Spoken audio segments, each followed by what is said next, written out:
برادران اسلام، سابقہ دروس میں ہم نے سیرت رسول پاک صلی اللہ علیہ وسلم پر کچھ باتیں عرض کی تھیں، اور حضور صلی اللہ علیہ وسلم کی سیرت کی ترتیب، یعنی آپ کی ولادت سے قبل کے واقعات، پھر آپ کی ولادت پاک، پھر آپ کا دور رضاعت، پھر دور شباب، تعمیر کعبہ، اور اس کے بعد حضور صلی اللہ علیہ وسلم کے اسفار، نبوت اور بعثت سے قبل، اور اس کے بعد حضور صلی اللہ علیہ وسلم پر اللہ کی طرف سے سب سے پہلی وحی کا اترنا، جبکہ آپ غار حرا میں تھے اور جبریل علیہ السلام آپ پر قرآن کی پہلی 5 آیات لے کر نازل، اور اس کے بعد حضور صلی اللہ علیہ وسلم کا سیدہ خدیجہ رضی اللہ تعالی عنہ کے گھر میں آنا، سیدہ خدیجہ رضی اللہ تعالی عنہ کا ورقہ ابن نوفل کے پاس لے کر جانا، ورقہ ابن نوفل کی طرف سے بھی تصدیق، پھر سیدہ کا ایمان لانا، اور مردوں میں سے سیدنا ابو بکر رضی اللہ تعالی عنہ کا ایمان لانا، یہ تمام باتیں تقریباً ہم اپنے دروس سابقہ میں پڑھ چکے۔ اب بات یہاں تک پہنچی تھی کہ اللہ نے جب اپنے نبی پاک کو حکم دیا کہ آپ اب لوگوں کو ڈرائیں، ڈرائیں کا معنی یہ ہے کہ جہنم کی آگ سے ڈرائیں، اللہ کی نافرمانی سے ڈرائیں، اللہ کی معصیت سے ڈرائیں، تو اب جب انذار کا حکم ملا اور اللہ کے نبی نے اپنی بعثت کے بعد اللہ کے احکام کے مطابق اس انذار پہ کام شروع فرمایا، آپ نے صفا پہ ندا دی، آپ نے مکہ کے پہاڑوں پہ ندا دی، آپ نے حرم کعبہ میں ندا دی، آپ نے اسواق میں ندا دی، یعنی کوئی ایسا مقام نہیں تھا جہاں اللہ کے نبی نے، اللہ کے پیغمبر نے، سرکار دو عالم نے اللہ کی توحید کی دعوت نہ دی۔ تو جب حضور صلی اللہ علیہ وسلم نے توحید کی دعوت دی، کفار قریش پہ گراں گزری، تو سب سے پہلے تو انہوں نے یہ کوشش کی کہ کسی طرح حضور صلی اللہ علیہ وسلم اپنی اس دعوت کو چھوڑ دیں اور ہمارے دین کی، ہمارے الہہ کی، ہمارے خداؤں کی، ہمارے عقیدے کی تردید اور مخالفت نہ کریں۔ اس ضمن میں قریش نے اپنے سرداروں کو اور اپنے رؤساء کو جمع کیا، اور جمع کرنے کے بعد ابی طالب سے بات کی، کیونکہ حضور صلی اللہ علیہ وسلم کی کفالت اول جو تھی وہ عبد المطلب کے پاس تھی، لیکن عبد المطلب جب فوت ہو گئے تو پھر حضور صلی اللہ علیہ وسلم کی کفالت جو ہے ابی طالب نے قبول کی، اور اس وقت ابی طالب جو ہے وہ بھی مکے کے سردار تھے اور اوسائے مکہ میں تھے۔ تو ابی جہل نے، جس کا نام عمرو بن ہشام تھا اور کنیت وہ ابو الحکم کہلاتا تھا، لیکن اس کی عناد سے، اس کی تعصب سے، اس کی مخالفت سے، حق کو ٹھکرانے سے، باطل کو اپنانے سے اس کی کنیت جو ہے پھر ابی جہل پڑ گئی۔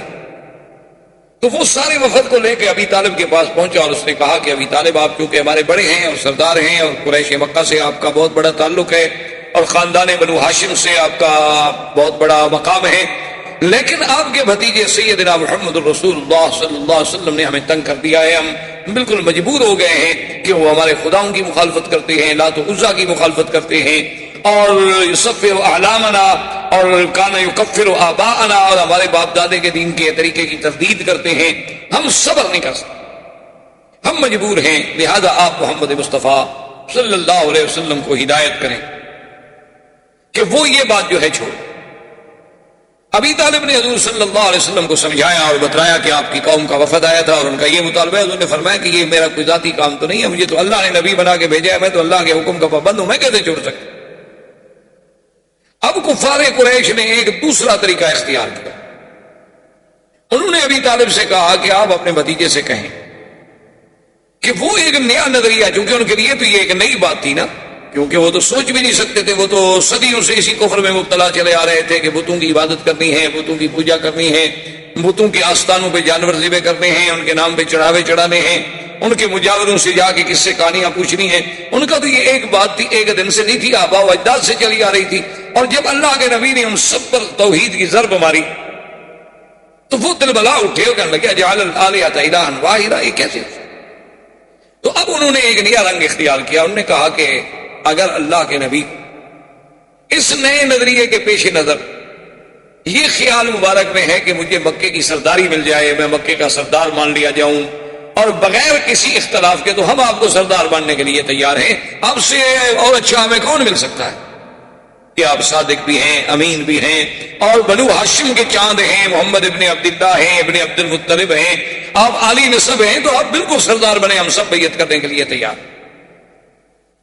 اور اگر انہوں نے کہا کہ حضور صلی اللہ علیہ وسلم نے اپنی اس شہرت سے فائدہ اٹھانے کے بعد یہ سوچا ہے کہ کسی بڑے گھر میں میری شادی ہو جائے، کیونکہ جب آدمی کسی چیز میں شہرت حاصل کر لیتا ہے تو پھر بڑے بڑے گھر جو ہیں وہ بھی اس سے شادی کرنا چاہتے ہیں، تو آپ اشارہ کر دیں اور مکے کے جس خاندان، جس گھرانے کی جس لڑکی پہ حضور صلی اللہ علیہ وسلم ہاتھ رکھے ہم دینے کے لیے تیار ہیں، نکاح کر لیں.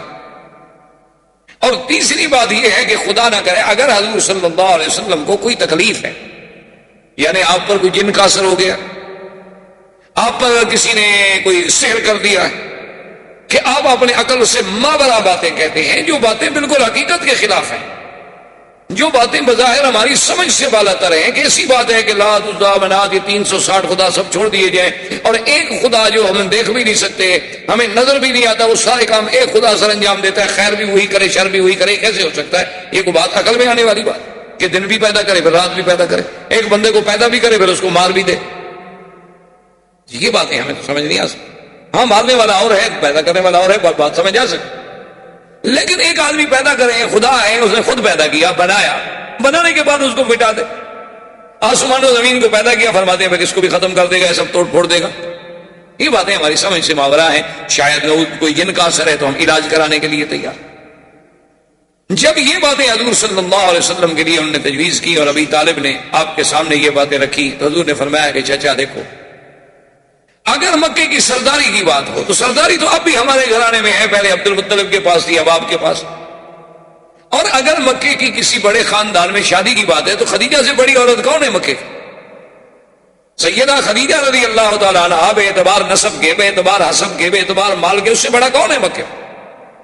اور وہ تو 25 سال پہلے سے میرے گھر میں ہے، اور اس نے تو مجھے خود تمنا کر کے شادی کی، اور اس کی ساری دولت میرے ہاتھ. اور اگر یہ کہتے ہیں کہ نعوذ باللہ مجھ پر جنات کا یا کوئی بیماری کا اثر ہے، تو جن والے لوگ جو ہیں ان کو دیکھا انہوں نے کبھی کہ وہ جنات اسی طرح پاک رہتے ہیں، صاف رہتے ہیں، عبادت کرتے ہیں، اللہ کی دعوت دیتے ہیں، وہ تو پلید لوگ ہوتے ہیں جن پر جنوں کا اثر ہوتا. اور ایک بات انہوں نے کہا کہ ابی طالب سن لیں، اگر آپ بھی گھبرا گئے ہیں، اگر آپ بھی ڈر گئے ہیں میرا ساتھ دینے سے، تو آپ یہ بات یاد رکھ لیں ابی طالب، میں آپ کی کفالت کی وجہ سے یہ بات نہیں کہہ رہا، بلکہ یہ میرا فریضہ رسالت ہے جو میں نے ہر حال میں ادا کرنا ہے. آپ سرداران مکہ سے کہہ دیں کہ اگر وہ چاند لا کر میرے ہاتھ پہ رکھ دیں، سورج لا کر میرے ہاتھ پہ رکھ دیں اور مجھ سے مطالبہ کریں کہ میں توحید کی دعوت کو چھوڑ دوں، میں ان سب چیزوں کو ٹھوکر مار سکتا ہوں، لیکن اللہ کے حکم کی تعمیل میں کبھی کوتاہی. اور ابھی طالب اگر آپ کو ڈر ہے کہ اتنے بڑے قریش سے آپ کیسے مقابلہ کریں گے، تو میں آپ کو یقین دلاتا ہوں کہ یا امی، مجھے آپ سے کوئی ایلا نہیں. آج کے بعد آپ اپنی کفالت ختم کرتے ہیں، آج کے بعد آپ اپنی حمایت کا ہاتھ کھینچ لیں، مجھے کسی کی حمایت کی ضرورت نہیں ہے. میرا تو مشن جو ہے صرف اللہ کے احکام کی تعمیر ہے اور اسی پر میرا بھروسہ ہے. آپ سب میرے مخالف ہو جائیں لیکن میں اپنے کام پہ رہوں. حضور صلی اللہ علیہ وسلم نے اسی طرح اپنی دعوت کو جاری رکھا. اب قریش نے سوچا کہ بھئی اس کا کیا حل؟ اللہ کے نبی صلی اللہ علیہ وسلم تو ہماری کوئی بات ماننے کے لیے تیار نہیں. وہ سمجھے تھے نا کہ یہ دنیاوی بات ہے، جیسے آج کل بھی ہمارے بہت سارے پڑھے لکھے دوستوں کو بہت سارے مقامات پر مغالطہ لگتا ہے کہ بھئی یہ مولوی لوگ اتنے سخت کیوں ہیں، اتنے باتوں پہ کیوں اپنی بات پہ اڑے رہتے ہیں، یہ کیوں نہیں دنیا کے ساتھ ذرا مل جل کے مصالحت کر کے اور رواداری کے ساتھ اور جناب ذرا وسعت قلب کے ساتھ فراخ دلی کے ساتھ جو ہے معاملہ کریں. دنیا بہت ترقی کر گئی ہے. تو ان بیچاروں کو بھی دراصل یہی مغالطہ ہوتا ہے. آدمی رواداری وہاں کرتا ہے جہاں اس کا اپنے بات ہو، اپنا کام ہو. آپ نے مجھ سے پیسے لینے ہیں، آپ نے مجھ سے گھر مانگا ہے، آپ نے مجھ سے رہنے کی جگہ مانگی ہے، اس میں تو رواداری ممکن ہے. اللہ کے دین کو تبدیلی میں رواداری کا کیا معنی ہے؟ کوئی آدمی کہے اچھا جی کیونکہ بہت سارے لوگ داڑھی مڈاتے ہیں لہذا آپ مولوی رواداری کر کے اس کو چپ کر جائیں، چلو جائز نہیں کر سکتے چپ کر جائیں. یہ رواداری نہیں ہوگی، یہ دین سے انحراف ہوگا، دین سے غداری۔ اس کی چھوٹی سی مثال آپ دیکھ لیں کہ اگر آپ کسی کو چوکیدار رکھیں کہ آپ نے میرے گھر کا پہرا دینا ہے اور میں آپ کو اتنی تنخواہ دوں گا اور آپ نے رات کو 10 بجے سے صبح 6 بجے تک ڈیوٹی دینی ہے اور بالکل اپنا الرٹ رہنا ہے، اب اس کے پاس کوئی چور آئے اور کہے کہ یار کم سے کم کچھ تو اخلاق رکھو، کچھ تو رواداری اختیار کرو، یار تم اتنے بدخلق ہو کہ ہر وقت ڈنڈا لے کے کھڑے ہو، کوئی بات ہے؟ تم تھوڑا سا تو نرم ہو جاؤ، تھوڑی سی رواداری کرو۔ چلو میں تمہارے مالک کی گاڑی نہیں چراتا، بڑی چیزیں نہیں چراؤں گا، چھوٹی موٹی چیزیں اگر اٹھا لوں تو کیا فرق پڑتا ہے، تمہارے مالک کو تو پتہ بھی نہیں چلے۔ میں اگر کار لے جاؤں ٹھیک ہے، مالک پوچھے گا بھی گاڑی کا، میں اگر ان کے ڈرائنگ روم سے قیمتی قالین اٹھا لوں تو وہ دیکھے گا کہ کہاں ہے، یہ چھوٹی موٹی چیزیں جن پر ان کی کبھی نظر ہی نہیں پڑتی، اتنا تو تم روادار بنو یار، یہ کیا رواداری ہوئی؟ تو اگر ایک چوکیدار یہ رواداری نہیں کر سکتا تو ایک دین کا سپاہی جو ہے اور دین کا چوکیدار جو ہے وہ اللہ کے نبی سے غداری کر کے حضور کی شکل کے خلاف کیسے راضی ہو جائے، حضور کی سیرت کے خلاف کیسے سلوک کر لے؟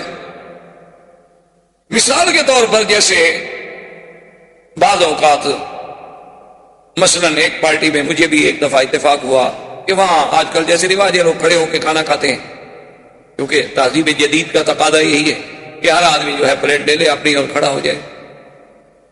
پہلے تو ہم نے سنا تھا کہ ہندو لوگ الگ کھانا کھاتے ہیں، اب مسلمانوں کو بھی ہم نے دیکھا کہ پلیٹ بھی اپنی، اپنی گلاس بھی اپنا، ہاتھ بھی اپنا، چمچ بھی اپنا۔ چلو جی ٹھیک ہے، بہرحال ڈرتے ہیں بیچارے کہ بھی جراثیم نہ ہو جائیں، بھی جراثیم انہیں ہونا ہو تو جتنی حفاظت کرو وہ ہو جائے، جو تکلیف آنی ہے نا اللہ کی طرف سے۔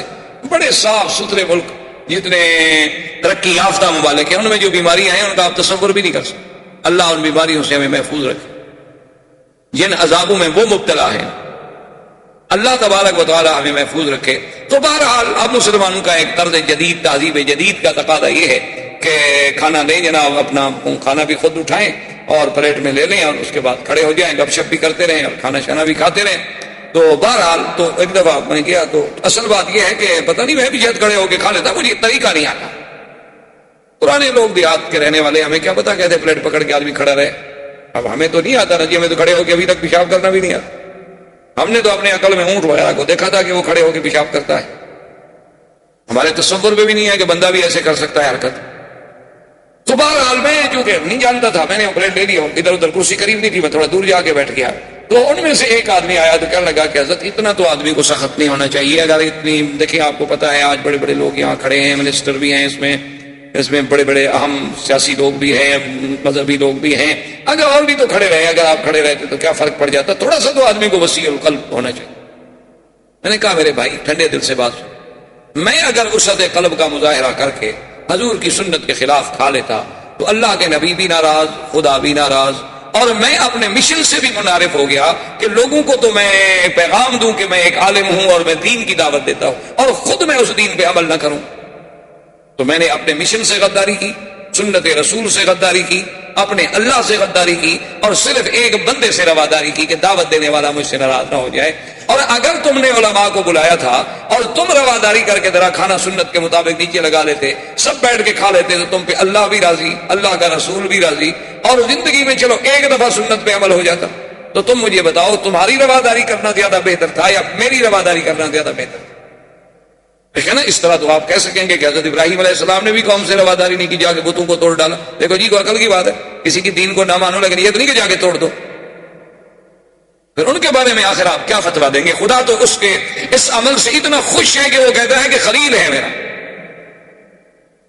اللہ نے تو انہیں خلیل اللہ کا لقب دیا، لیکن آپ اس کو کہیں گے کہ جی حقوق انسانیت کے خلاف ہے کہ کسی کے خدا کو جا کے توڑ ڈالو، آپ نے تو کسی کا دل توڑ دیا۔ تو اس لیے اللہ کے نبی نے فرمایا کہ عقل کی بات چھوڑو، یہ کیا رواداری ہے کہ میں اللہ کے دین کو چھوڑ دوں؟ یہ کیسے ہو سکتا؟ تو اب کفار قریش نے ایک نیا پینترا بدلا، انہوں نے ایک نئی چال چلی، انہوں نے کہا کہ بھئی اللہ کے نبی تو اپنے راستے سے نہیں ہٹتے۔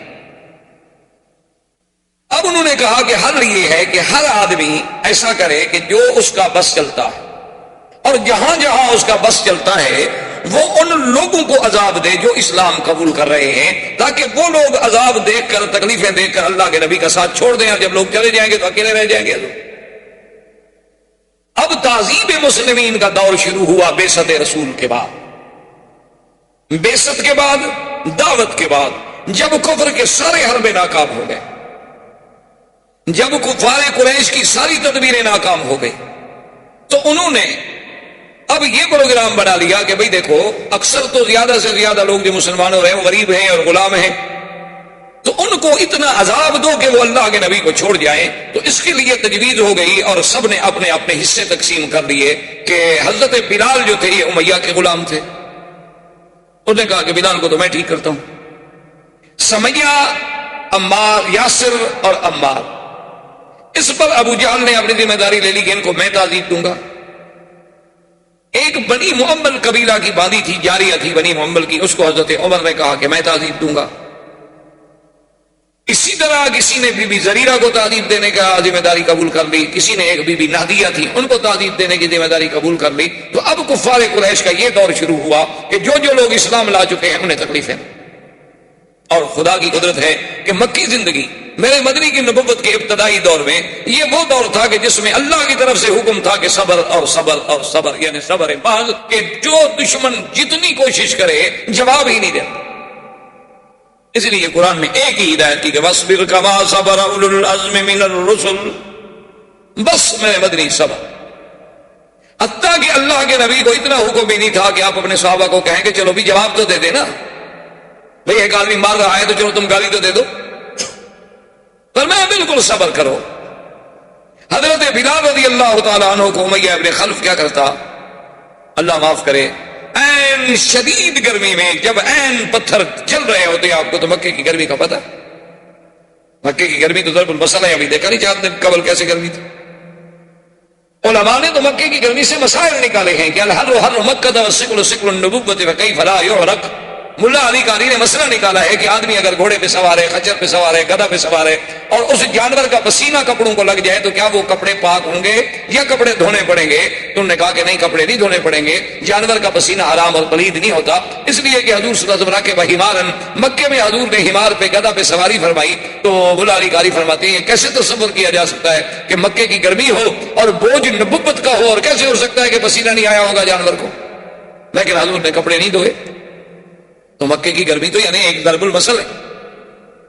تو حضرت بلال رضی اللہ تعالیٰ عنہ کو عین یعنی بالکل شدید ترین جب پتھر گرم ہو جاتے تو وہ ظالم آ کر اس پتھر پہ بغیر کرتے کے، بغیر قمیص کے، ننگی پیٹھ پر لٹا دیتا اور سینے پہ ایک بہت بڑے پتھر کی چٹان رکھ دیتا اور کہتا کہ بلال اقرار کرو لات عزا کا اور چھوڑ دو دین محمد۔ اور حضرت بلال اسی اپنے جزم میں کہتے احد احد احد، اور احد احد کہتے کہتے بے ہوش ہو جاتے، اور جب ہوش آتی پھر وہی نعرہ احد احد۔ حتیٰ کہ ایک دفعہ مسلمانوں نے پوچھا حضرت بلال سے بعد میں، انہوں نے کہا کہ بھائی اور بھی تو باتیں ہو سکتی تھی نا، لا الہ الا اللہ، اللہ اکبر، لیکن احد احد جو تم کہتے تھے اس کی کیا وجہ تھی کہ تم ہر وقت احد احد احد کا نعرہ لگاتے تھے؟ تو حضرت بلال نے فرمایا اصل بات یہ ہے کہ کافر سب سے زیادہ اسی بات سے چڑھتے تھے، اور میں جان کے وہی نعرہ لگاتا تھا جو کافروں کو جلانے کا ہو، جو کہ دلیل ایمان یہ ہے کہ کافر کو جلاؤ، کفر سے بیزاری کا اعلان کرو، کفر سے برات کا اعلان کرو۔ صرف یہ نہیں کہ تم اللہ کی توحید کا اقرار کر لو، اقرار کے ساتھ برات من الکفر، برات من المشرکین جو ہے وہ ضروری ہے۔ اللہ نے پورے قرآن میں سورۃ برا نازل کی، اور جب تک ہم کفر سے برات نہیں کریں گے اس وقت تک ہمارا ایمان نہیں ہوگا۔ ایک ہے دنیاوی تعلقات، تجارت، لین دین، یہ الگ بات، لیکن قلبی طور پر آدمی بالکل مشرکین سے برات کا اظہار کرے۔ تو حضرت بلال رضی اللہ تعالیٰ عنہ کو اتنا مارا جاتا، اتنا ستایا جاتا، ان کے بعض اوقات تو امیہ ظالم یہ کرتا کہ کھجور کے بڑے بڑے کانٹے لے کے بدن میں چبھوتا، اور اسی حال میں بلال احد احد احد کرتے کرتے بے ہوش۔ ایک دن امیہ نے بلال کی اماں کو مجبور کیا، اس نے کہا کہ دیکھو تم اپنے بیٹے کو سمجھاؤ، میں اسی طرح اسے تڑپا تڑپا کے مار ڈالوں گا، ورنہ اس کو کہو گی چھوڑ دے دین محمد صلی اللہ علیہ وسلم۔ تو بلال کی اماں آئی، دیکھا کہ بیچارہ تپتی ہوئی ریت پہ اور تپتے ہوئے پتھروں پہ پڑا ہے، بے ہوش ہے۔ ماں ہے، پانی کے قطرے ڈالے، سرانے بیٹھی، بلال ہوش میں آ گئے۔ ماں بھی اسلام لا چکی تھی لیکن اس کا پتہ نہیں تھا امیہ۔ اس نے کہا کہ بلال دیکھو تمہیں پتہ ہے کہ میں بھی مسلمان، لیکن ہم ایک ایسی حالت میں ہیں ہم کفر کا مقابلہ نہیں کر سکتے، ہم مجبور ہیں۔ تو تم کیوں نہیں مان لیتے بات؟ تم ایسا کرو گے بظاہر چلو اوپر کے دل سے کہہ دو کہ تمہاری بات مان لی، میں نے چھوڑ دیا دین محمد، اور یہاں سے نکل جائیں گے آہستہ آہستہ کہیں چلے جائیں گے، بعد میں جب اللہ موقع دے گا اپنے اظہار اسلام کر دینا، یہ اس طرح تڑپتے تڑپتے مر جانا جو ہے کوئی بڑی بات تو نہیں ہوگی۔ تو بلال ہنس دیے اور کہنے لگے کہ اماں آج تو مجھے یقین ہو گیا ہے کہ مکے کے کافر جو ہے وہ بلال سے ہار گئے، شکست کھا گئے، آج تو مجھے تسلی ہو گئی، اطمینان ہو گیا کہ میں جیت گیا۔ تو ماں نے کہا کہ بلال تم کیسے جیت گئے؟ اس نے کہا ماں اگر کافروں کے پاس طاقت ہوتی تو میری ماں کو لے آتے سفارشی بنا کر، ان کی طاقت جواب دے چکی، ان کی قوتیں جواب دے چکی ہیں، اور جا کے آپ کہہ دیں امیہ سے کہ وہ جتنی ستم کر سکتا ہے مجھ پہ ستم ڈالے، لیکن میں کبھی آہد کا نعرہ نہیں چھوڑ سکتا۔ اسی عالم میں سیدنا ابی بکر رضی اللہ تعالیٰ عنہ گزرے، جب تعذیب بلال کو دیکھا تو آپ نے کہا امیہ اس بلال غلام کو بیچنا چاہتے ہو؟ اس نے کہا یار میری تو جان چھڑاؤ، میں تو گلے میں پڑ گیا، میں تو بات ہی نہیں مانتا، تم لینا چاہتے ہو؟ اس نے کہا لینا چاہتا ہوں۔ انہوں نے کہا ٹھیک ہے قیمت کرو، قیمت دے کے آپ نے غلام حضرت بلال کو خرید لیا اور اس کے بعد آزاد کر دیا۔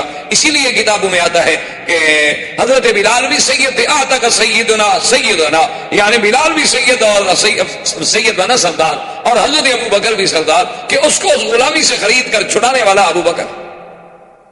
اور جب آل یاسر پر ظلم ہوتا کہ بی بی سمیہ اور پھر یاسر ان کے بیٹے عمار، اتنے ظلم ہوتے کہ تاریخ اپنے اندر ایسے مظالم کی، یعنی آپ نے تو ہلاکوں کے مظالم پڑے ہوں گے، آپ نے تو تاتاریوں کے مظالم پڑے ہوں گے، آپ نے بڑے بڑے ظالموں کے چنگیز کے مظالم پڑے ہوں گے، حجاج کے مظالم پڑے ہوں گے، لیکن کفار قریش نے جو تعذیب دی ہے اس کا آپ تصور بھی نہیں کر سکتے کہ اتنا مارا گیا بی بی زریرہ کو کہ اندھی ہو گئی۔ اور جب وہ اندھی ہو گئی تو کہتے کیا تھے؟ کہتے تھے کہ ہاں ہمارے لات عزا کی مخالفت کی ہے نا تو ہمارے خداؤں نے تجھے اندھا کر دیا۔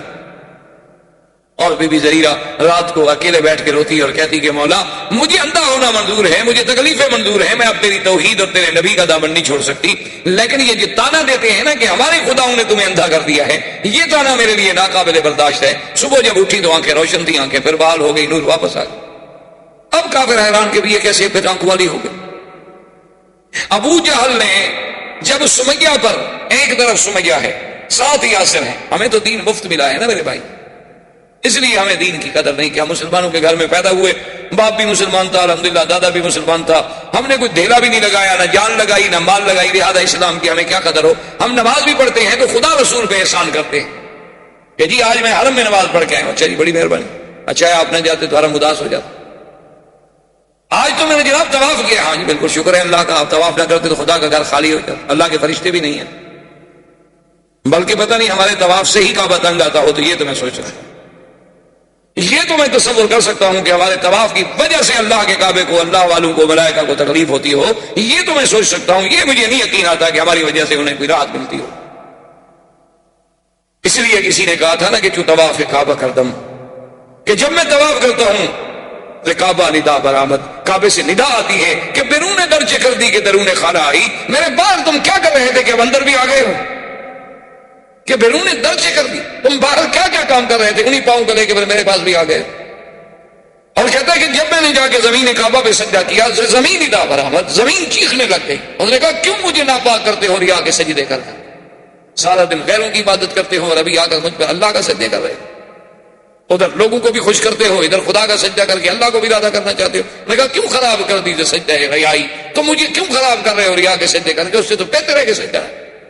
اس لیے مجھے تو بہرحال یہ ڈر لگتا ہے کہ کہیں ہماری یہ بے ادبی کہ ہم اتنے گناہوں کے ساتھ، اتنی زیادتیوں کے ساتھ ساری زندگی، اللہ معاف کرے، ہماری زبانیں گندی، ہمارے پاؤں گندے، ہمارے اعمال گندے، اور پھر ہم کعبے میں چلے جاتے ہیں بس اس امید سے کہ وہ غفور الرحیم، کہ وہ ارحم الراحمین ہے، اب اس کے بندے ہیں، مخلوق ہیں، بس جیسی ہیں، ورنہ تو حقیقت میں انسان کو ڈر لگتا ہے کہ میں کیا ہوں اور کہاں ہوں۔ یہ مقام تو وہ تھا نا جہاں بلال رہتا۔ اب دیکھیں کہ ظلم ہو رہا ہے اور اللہ کے نبی گزر رہے ہیں، فرماتے ہیں صبرن یا آل یاسر صبرن، ایک سبق دے رہا ہے اللہ کا نبی۔ آج کفر اسی اسلام کو دہشت گرد ثابت کرنا چاہتا۔ کاش ان کے سامنے میرے مدنی کی سیرت ہوتی، کاش ان کے سامنے میرے مدنی کی مکی زندگی ہوتی، کاش یہ جہاد اور فساد کا فرق سمجھ سکتے۔ یہ دہشت گردی ہے کہ بلال کو تڑپایا جائے، خباب کو تڑپایا جائے، سمیہ کو تڑپایا جائے، زریرہ کو تڑپایا جائے، نہدیہ کو تڑپایا جائے، عمار اور یاسر کو تڑپایا جائے، خباب الارت کو تڑپایا جائے، حضور کے صحابہ کو انگاروں پہ لٹا دیا جائے۔ لیکن اللہ کا نبی کیا کہتے ہیں؟ صبر. کہ آل یاسر صبر. وہ نبی جو صبر کا درس دینے والا ہے وہ اپنی امت کو کبھی دہشت گردی سکھلا سکتا ہے؟ اصل بات کیا ہے؟ وہ سب سے بڑے دہشت گرد ہیں جو مسلمانوں کو دہشت گرد کہتے ہیں. انہوں نے مسلمانوں کو، جب آپ کسی کو بند گلی میں کھڑا کر دیں گے تو کوئی کیا کرے گا؟ آپ مجھے بتائیں. آپ کسی آدمی کو جب بند گلی میں کھڑا کر دیں، اس کے بعد راستہ کوئی نہیں، یا ٹکر مار کے دیوار سے مر جائے. تم تو حالات ایسے پیدا کرتے ہو کہ مسلمان بند گلی میں جا کے مجبور ہوں، اور جب مجبور ہو کر وہ کوئی بات کریں گے، دیکھیں جی مسلمان ایسے ہیں، مسلمان ایسے ہیں، مسلمان ایسے ہیں. یہ عجیب بات ہے نا. اگر ہمارے آپ کے ملک میں آپ نے کتابوں میں، تاریخوں میں، اخباروں میں پڑھا ہے کہ اگر ہندو 500 مسلمان عورتوں کو ننگا کر کے ان کی ویڈیو بنائے تو وہ تو کوئی بات نہیں. اگر اس پر کوئی تڑپ کے وہاں کوئی حادثہ کر بیٹھے، دہشت گرد ہے مسلمان. بھائی خدا عقل دے، اگر تم اتنے ظلم و ستم نہ کرتے تو آخر صدیاں بیت گئی ہیں ہندوستان میں مسلمانوں کے رہتے ہوئے، اور ملکوں میں مسلمانوں کے رہتے ہوئے صدیاں بیت گئی ہیں. انہوں نے تو کبھی کسی کو تھپڑ نہیں مارا، بلکہ ہم سے تو مسلمان بیچارے، آپ یقین فرمائیں، اللہ کے حرم میں آگے مسئلے پوچھتے ہیں کہ ہمارا ہمسایہ ہندو ہے، اس نے ہم سے زمزم مانگا ہے، اس نے ہم سے مدینے کی کھجور مانگی ہے، ہم لے جائیں. میں کہتا ہوں لے جاؤ، دے دو، کوئی بات نہیں، کیوں نہ دو. یعنی مسلمان تو اتنا ہے کہ اس نے اپنے ہندو ہمسائے کو مکے میں بھی یاد رکھا، مدینے میں بھی یاد رکھا، اس کے لیے مکہ مدینے کی مقدس پاک چیز لے کے جانے کے لیے تیار ہے. بیچارہ مسئلہ بھی پوچھ رہا ہے کہ کہیں پتہ نہیں شریعت میں منع نہ ہو کہ میں ایسی پاک چیزیں جا کے کسی کافر کے ہاتھ پہ رکھ دوں. لیکن اس کے باوجود جب آپ اس کو اس مقام پہ لے جائیں کہ اس کی بیٹیاں، اس کی اولاد، جو کچھ ہو رہا ہے، پھر جب ظلم و ستم سے وہ تڑپے تو کہتے تڑپتا کیوں ہے؟ یہ دہشت گرد ہے. تو یہ دیکھیں اسلام کا کردار. حضور فرماتے ہیں صبر. بتائیں سمیہ پہ کیا کیا ظلم ہوا. عورت مرد بھی نہیں. ابھی جہل بدبخت نے آخر ایک نیا ڈھنگ سوچا. آج تک یہ بات ایمان سے کہیں، تاریخ میں اٹھا کر دیکھ لیں، یعنی تاریخ انسانیت میں جتنے ظالم گزرے ہیں کسی ظالم نے یہ نہیں سوچا ہوگا جو ابو جہل نے سوچا. اس لیے حضور پاک نے فرمایا کہ فرعونی اشد من فرعون موسیٰ. حضور نے فرمایا کہ میرا فرعون هذه الامہ ابی جہل، فرمایا میرا فرعون جو ہے موسیٰ علیہ السلام کے فرعون سے بھی زیادہ سخت ہے. صحابہ نے پوچھا حضور کیسے؟ فرمایا موسیٰ علیہ السلام کا فرعون جو مقابلے پہ تھا، جس نے دعویٰ خدائی کیا تھا، جو انا ربکم الاعلیٰ کہتا تھا، لیکن جب اس کو پانی کا غوطہ لگا تو کہنے لگا، فوراً ایمان لے آیا کہ جی میں تو مانتا ہوں. ایک پانی کا غوطہ لگا. لیکن ابو جہل اتنا شدید ہے، اتنا ظالم ہے کہ گردن کٹی ہوئی ہے، آخری لگے ہیں، پھر بھی کفر سے باز نہیں آیا اور اسلام کی مخالفت کرنے سے باز نہیں آیا. اب دیکھیں کہ اس نے ظلم و ستم کی جو طریقہ ایجاد کیا ہے. آج پوری تاریخ آپ اٹھا کے دیکھ لیں، آج کی تاریخ میں آپ بھی سمجھ نہیں سکیں گے کہ ابھی جہل سے پہلے بھی کسی ظالم نے ایسے سوچا ہوگا. بعد میں تو لوگوں نے بہت سوچا. کیا کچھ نہیں ہوا کشمیر میں، کیا کچھ نہیں ہوا کوسوفو میں، کیا کچھ نہیں ہوا سربیا میں، کیا کچھ نہیں ہوا شیشان میں، مسلمان بیٹیوں کے ساتھ، خواتین کے ساتھ. ابو جہل نے 2 اونٹ منگوائے اور اونٹوں کو رسے باندھے گئے، اور رسے بھی سمیہ کے پاؤں میں باندھے گئے. ایک اس پاؤں میں رسا باندھا گیا، ایک اس پاؤں میں رسا. یہ کبھی آپ کا عقل سوچ سکتا ہے تعذیب کا یہ طریقہ؟ اور مخالف سمت میں اونٹوں کو کھڑا کیا گیا، اور اس ظالم نے کہا کہ جب میں حکم دوں تو دونوں اونٹوں کو بھگا دیا جائے. تو ایک اونٹ ادھر دوڑے گا، ایک اونٹ ادھر دوڑے گا. ابو جہل سامنے کھڑا ہے. جب اونٹوں کو دوڑایا تو خود نیزہ مارا بی بی سمیہ کی شرمگاہ میں، اور بی بی صاحبہ 2 حصوں میں چیر دی گئی. آپریشن نہیں، چھری سے نہیں کاٹا گیا، تلوار سے نہیں کاٹا گیا، اونٹوں نے طاقت سے چیر، جیسے مرغی کو پکڑ کے آپ یوں چیر. لیکن اس وقت بھی اس کی زبان پہ تھا لا الہ الا اللہ محمد رسول اللہ. یہ اول شہیدۃ فی الاسلام، اسلام کی سب سے پہلی شہیدہ ہے جو اسلام کے راستے میں شہید. یعنی تعظیم کی کوئی حد ہے. حضرت خباب بن الارت رضی اللہ تعالی عنہ ایک دن بیٹھے تھے. صحابہ نے کہا کہ حضرت خباب ہمیں اپنے ابتدائی اسلام کی بھی کوئی بات سنا. حضرت خباب بن الارت نے بتایا کیا کیا. آپ نے فرفع ثوبہ عن ظہرہ، آپ نے اپنی پشت سے کپڑا اٹھا لیا. کہا مجھ سے کیا پوچھتے ہو، میری پشت دیکھ لو، میری پشت پہ پوری ابتدائی اسلام کی تاریخ لکھی ہوئی ہے. صحابہ کہتے ہیں جب ہم نے آپ کی پشت کو دیکھا تو اس میں ایسے گڑھے پڑ چکے تھے، ایسے گڑھے پڑ چکے تھے اوپر سے لے کر نیچے تک، ایسے جیسے گڑھے ہوتے ہیں، اور پورے اندر تک گڑھے پڑے ہوئے اور سیاہ ہو. حتیٰ کہ حضرت عمر جیسا آدمی، حضرت امیر المومنین عمر جیسے آدمی کہتے ہیں کہ مجھ سے صبر نہ ہو سکا، میں رو پڑا، اور واللہ ما رأیت، تو خدا کی قسم ایسی پشت کسی انسان کی میں نے نہیں دیکھی تھی۔ میں نے کہا خباب یہ کیا ہے؟ اس نے کہا اسلام کے لیے جب ہم اللہ کا نام لیتے تھے تو ظالم کفار جو تھے انہوں نے کیا کیا کہ انہوں نے انگارے بنائے، انگارے بنا کر، اور انگارے پتہ ہے کیسے بنائے گئے؟ یہ لکڑی کے انگارے نہیں، انہوں نے پتھر لے کے آگ میں رکھے، پتھروں کو آگ میں رکھا، اور پتھر جب آگ کی شدت سے سرخ ہو گئے، انگارہ بن گئے پتھر۔ جب انگارہ بن گئے تو میرے کپڑے اتار کے میری ٹانگوں سے پکڑ کر مجھے ان پتھروں پہ کھینچا، اور جب مجھے کھینچا جاتا تھا جہاں جہاں پتھر جلتا تھا جلا کے اندر گڑے پڑ جاتے تھے، اور اندر سے جو میری پیپ بہتی تھی اسی سے وہ انگارے بجھتے تھے، کوئی چھڑانے والا بھی نہیں ہوتا تھا۔ اور ایک دن آمنہ کے لال سرکار دو عالم رحمت دو جہاں سید محمد عربی فدا ہوا ابی و امی صلی اللہ علیہ وسلم، آپ کعبہ شریف کے پاس بیٹھے ہیں، یہی خباب کو موقع ملا حضور کے قریب، ورنہ تو کعبے میں کون حاضر؟ قریب آنے کے بعد کہنے لگے الا تدعو لنا یا رسول اللہ، الا تستنصر لنا یا رسول اللہ، اللہ کے نبی آپ کچھ نہ کریں، اللہ سے تو دعا مانگے، ہمارے اللہ سے تو مدد مانگیں کہ اللہ پاک ہماری نصرت فرمائیں، ہم کب تک یہ عذاب تو برداشت نہیں کر سکتے ہیں۔ تو حضور نے فرمایا کہ خباب کیا کہہ رہے ہو؟ ہم سے پہلے ایسے لوگ گزرے ہیں کہ اللہ کے دین کے لیے جن کے سروں پہ آلہ رکھا گیا، آلہ رکھ کے چلایا گیا، جیسے لکڑی کو دو حصے کیا جاتا ہے، وہ دو ٹکڑے ہو گئے لیکن انہوں نے اف نہیں کی، تم ابھی سے گھبرا گئے ہو؟ آپ نے فرمایا خباب کیا کہہ رہے ہیں؟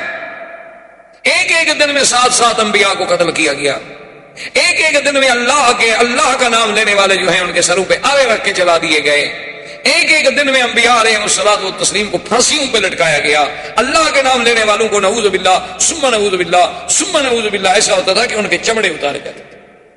آپ ذرا اپنے ہند کی تاریخ اٹھا کے پڑھیں کہ جنگ آزادی سے پہلے جب انگریزوں نے ظلم و تشدد کا بازار گرم کیا تھا تو ایک ایک دن میں 500 دین والوں کو پھانسی دی گئی، اور علماء، عام مسلمان بھی نہیں، علماء کے یہ چمڑا جو ہے جیسے جانور کا چمڑا اتارتے ہیں نا، یوں چمڑا اتارا جاتا تھا اور پھر ان پہ نمک چھڑکا جاتا۔ حضور نے فرمایا خباب صبر کریں، ایک وقت آئے گا جب میرا دین پوری دنیا پہ غالب، اور فرمایا ایک وقت آئے گا کہ اگر ایک عورت مکے سے لے کر صنعاء تک، یعنی یمن کے شہر صنعاء تک سفر کرے گی، اس کو کسی چیز کا خوف نہیں ہوگا ماں سوا اللہ کے۔ یعنی آپ اندازہ کریں سیرت پاک کا اور نبی صلی اللہ علیہ وسلم کی اس پیشین گوئی کا کہ اس عالم میں، یہ تعذیب کا یہ عالم ہے، جب سارے صحابہ پر عذاب کے، ظلم کے تمام حربیں آزمائے گئے تو کچھ صحابہ نے آ کر حضور سے عرض کیا کہ یا رسول اللہ ہمارے پاس اتنی قوت بھی نہیں، اور اگر تھوڑی بہت کوئی انسان کے پاس قوت ہے تو آپ کہتے ہیں صبر کریں، تو اس کا کوئی حل بتائیں۔ حضور نے فرمایا میں آپ کو اجازت دیتا ہوں کہ حبشے کی طرف چلے جائیں، میں نے سنا ہے حبشہ میں ایک ایسا بادشاہ ہے کہ جس کی شہنشاہی میں، جس کے ملک میں کسی پر ظلم نہیں ہوتا، وہ کسی کو ظلم نہیں کرتا، تو تم لوگ جو ہے حبشے کی طرف چلے جاؤ۔ تو سب سے پہلے حبشے کی طرف ہجرت کرنے والوں میں کون تھے؟ حضرت عثمان ابن عفان، اور ان کی بیوی اس وقت کون تھی؟ بی بی رقیہ بنت الرسول صلی اللہ علیہ وسلم، حضور کی بیٹی حضرت عثمان۔ تو حضور نے فرمایا کہ اس دنیا میں، یعنی حضرت لوط علیہ السلام کے بعد، کہ ایک تو لوط علیہ السلام تھے نا جنہوں نے ہجرت کی، اور سیدنا ابراہیم علیہ السلام نے ہجرت کی، انی مہاجر الی ربی، جن نے اپنے والدین کا گھر چھوڑا، آدر کا گھر چھوڑا، اور لوط علیہ السلام آپ کے ساتھ تشریف لے آئے ہجرت میں۔ اس کے بعد فرمایا اللہ کے راستے میں اگر کوئی ہجرت کر رہا ہے تو عثمان۔ ابو حذیفہ، حضرت عثمان، تقریباً 13 صحابہ انہوں نے حبشے کی طرف ہجرت کی۔ اور بعض روایات میں یہ بھی آتا ہے کہ سیدنا ابی بکر صدیق رضی اللہ تعالیٰ عنہ نے بھی اذن مانگا کہ یا رسول اللہ مجھے بھی اجازت دے، مجھ سے یہ ظلم برداشت نہیں ہو سکتا، اور میں کتنے غلام آخر خریدوں اور کب تک خریدوں؟ تو آپ نے بھی اجازت دی، اور حضرت ابو بکر صدیق رضی اللہ تعالیٰ عنہ بھی حبشے کے لیے روانہ ہوئے۔ جب مکے سے نکلے تو راستے میں ایک جگہ تھی، وہاں پر احابیش کہتے ہیں عام لوگ، یعنی ایک تو سردار ہے نا جن کا اعلیٰ نسب ہوتا ہے، ایک عام لوگ ہوتے ہیں، وہ وہاں جمع تھے، اور ان کا سردار جو ہے وہ تھا ابن الدغنہ۔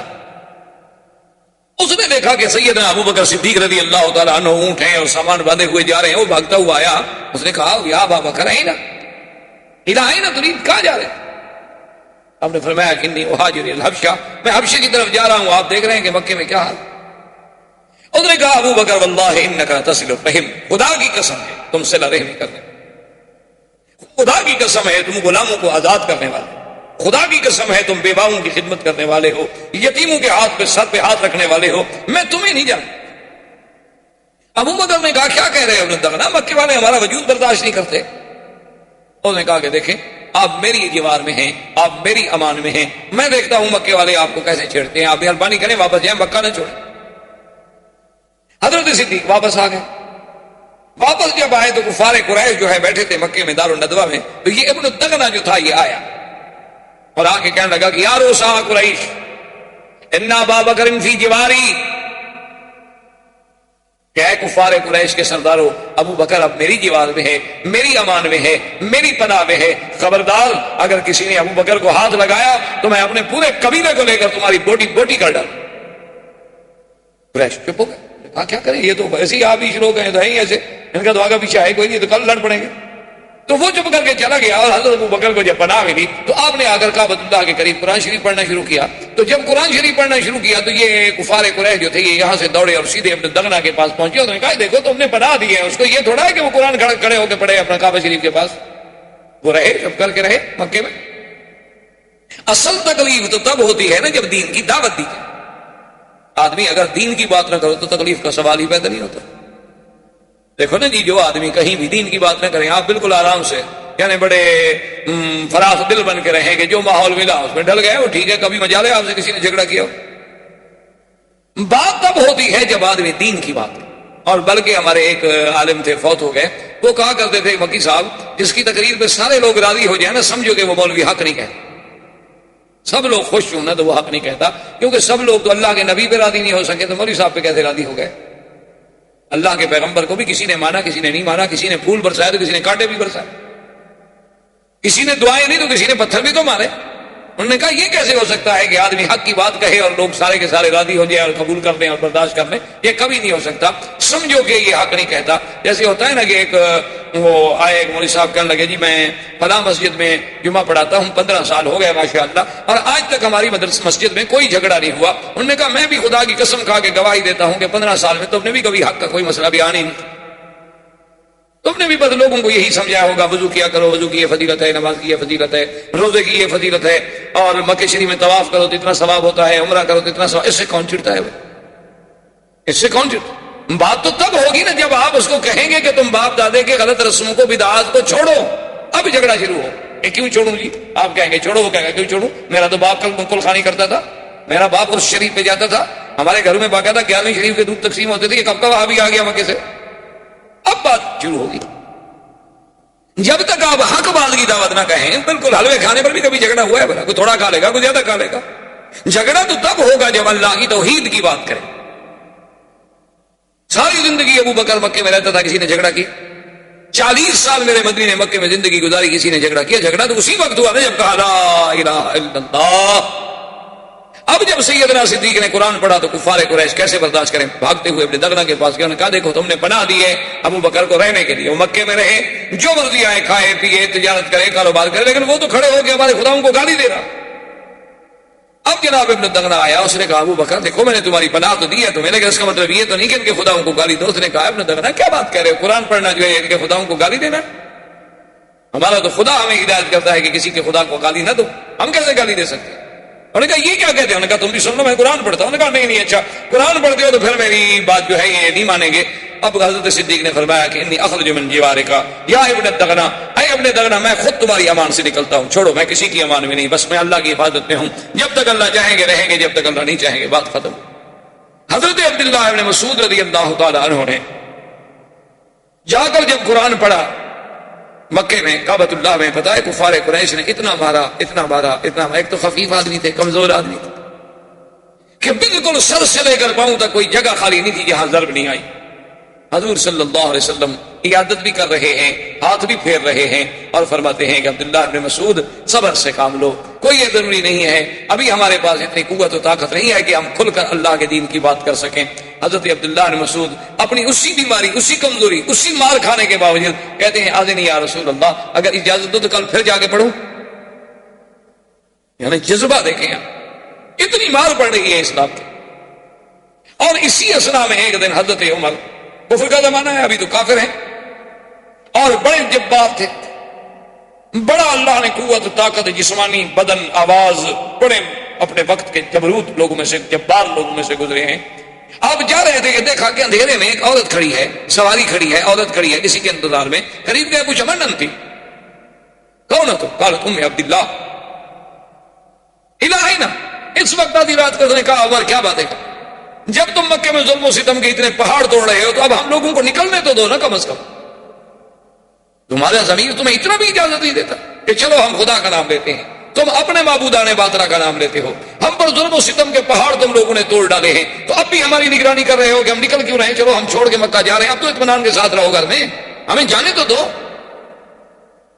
اس مقام پر جب بات پہنچی عمر رضی اللہ تعالیٰ عنہ اس وقت مسلمان نہیں تھے لیکن چپ کر کے واپس آ گئے. دل کو بات لگی, کہنے لگے کہ بھئی یہ مسئلہ بہت مشکل ہو گیا ہے. انا انہی هذه القصہ, میں چاہتا ہوں کہ اب اس قصے کو ختم کر دوں. انا اقتل محمدا, میں محمد مصطفیٰ صلی اللہ علیہ وسلم کو قتل ہی کر دیتا ہوں, بات ہی ختم. یہ کیا مسئلہ ہے کہ روز روز لڑائی ہے, کوئی باہر جا رہا ہے, کوئی ہجرت کر رہا ہے, یہ کیا ہو سکتا ہے؟ یہ تو پھر بات ختم نہیں ہو. تو اس لیے ہم یہ کیوں نہ کر لیں کہ قصہ ختم کر لیں, زیادہ سے زیادہ یہی ہو جائے گا نا کہ مجھے قتل کر دیا جائے گا بدلے میں, لیکن یہ بات تو ختم ہو جائے گی ہمیشہ کے لیے. تو حضرت عمر رضی اللہ تعالیٰ عنہ اس ارادے کو, اس جذبے کو پال کے چلے. آپ جا رہے ہیں کہ نعیم ابن عبداللہ راستے, انہوں نے کہا کہ عمر کیا بات ہے, بڑے غصے میں.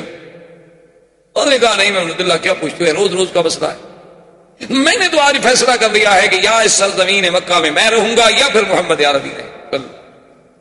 اس نے کہا اچھا تم اگر محمد عربی صلی اللہ علیہ وسلم کو نعوذ باللہ قتل کر دو تو کیا خیال ہے تمہارا کہ بنو ہاشم اور بنو عبد المطلب یہ سب خاموش ہو جائیں گے, تم سے کوئی بدلہ نہیں لیں گے؟ اس نے کہا کہ زیادہ سے زیادہ بدلہ کیا لیں گے, مجھے قتل کر دیں گے بس. لیکن یہ مسئلہ تو ختم ہو جائے گا نا کہ رات دن بھی ایک مسئلہ بن گیا ہے کہ باپ بیٹے سے جدا ہو رہا ہے, بیٹا باپ سے جدا ہو رہا ہے, بیوی خاوند سے جدا ہو رہی ہے, خاوند بیوی سے جدا ہو رہا ہے, لوگ مار کھا رہے ہیں, لوگ تڑپائے جا رہے ہیں لیکن پھر بھی نہیں چھوڑتے, اور لوگ اب مکہ چھوڑ کے جا رہے ہیں. اس لیے بہتر نہیں کہ اس قصے کو ختم کر دیا جائے. تو نہیں میں ابن عبداللہ تو مسلمان ہو چکے تھے لیکن عمر کو پتہ نہیں تھا. وہ فرماتے ہیں کہ جب مجھے یقین ہو گیا کہ عمر کی نیت بڑی خراب ہے اور یہ اپنے عزم پہ اب اتنا پکا ہو چکا ہے کہ اب اس کو کوئی چیز, کوئی مشورہ, کوئی بات قائل نہیں کر سکتی, تو انہوں نے کہا کہ میں نے سوچا کہ چلو اس کو اللہ کے نبی سے پھیر کے کسی اور راستے پہ ڈال دوں. میں نے کہا عمر کیا باتیں کرتے ہو, بڑے جبار بنے پھرتے ہو, تم اللہ کے نبی کو قتل کرنا چاہتے ہو, تیرے گھر میں تو تیری بہن فاطمہ خود مسلمان ہو چکی ہیں, تو خام خواہ کے لیے تم اللہ کے نبی پر مقابلہ. فاطمہ سے بات, اچھا میری بہن؟ اس نے کہا ہاں تمہاری بہن مسلمان ہو چکی ہے. اس کا نام فاطمہ بنت الخطاب تھا. تو زندگی باقی بات باقی, واللہ تعالی عالم.